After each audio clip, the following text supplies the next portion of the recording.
and for the House of Rep elections, because 3 will be on the same day. And of course, all this was explained, even with materials provided. And quite interestingly, INEC has gone to the extent of providing some little video clip, which you can easily transfer via WhatsApp or social media. And it's about 3 minutes long, or 3 minutes, 26 seconds. And it takes you through the accreditation process. It takes you through what to do and how the card reader functions, how to cue the use of indelible ink, the fact that you have different ballot boxes. And of course, this is circulating through social media. So quite honestly, I think INEC has done quite a bit to educate stakeholders and observer groups about the current situation, or what to expect in this current elections. So I think they've done well in that area. All right, so let's take a quick break, Mr. Ajidela. We'll be back and wrap this, more comments from you. Don't go away. Welcome back. Well, let's start off our correspondence feature today with that of Imani from Calabar. She sends in this report. Eligible voters are ready for Saturday's elections, but they want security agencies to keep to their own part of the bargain by ensuring the safety of lives and property. This is coming on the heels of the fact that in recent times, Cross River State has witnessed a series of violent attacks, which is not unconnected to politics, a thing Cross River State is not known for. Sometime last month, the personal steward to the present governor, Leo Imoke, was shot at his residence. He has just been buried. Few weeks after that incident, one of the senatorial aspirants in the PDP, in the person of Gershom Bassi, narrowly escaped assassination, but the bullets hit one of his security aides. There have also been attacks in a community called Ekori in Yakor local government area of the state, which also is not unconnected to politics. Earlier this month, this time around in the Labour Party, the former chief of staff to the governor in the person of Alex Egbona narrowly escaped death, but his bullets again hit one of his security aides.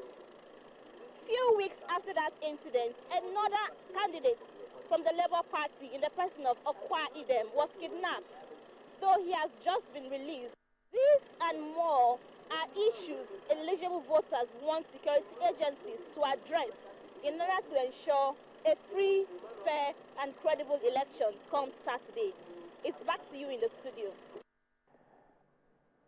Well, thank you, Imani and Captain Umar. Some of these pre-election violence, I mean, yes, it talks about pre, during, and after. That's where the concern is. What happens on that day? Because if at this stage we're experiencing this kind of violence, people then wonder. So in spite of all of those peace accords that have been signed, the warnings, stern ones that have been given by the IGP, we still have this kind of scenario. How come? Yeah, you can see clearly that the peace accord itself, which was sometime in January, is not in sync with events as they unfold. And that brings to fore the need for the individual Nigerian, the potential voter, to become his own first line of security. You are your own first aid security officer, so to say.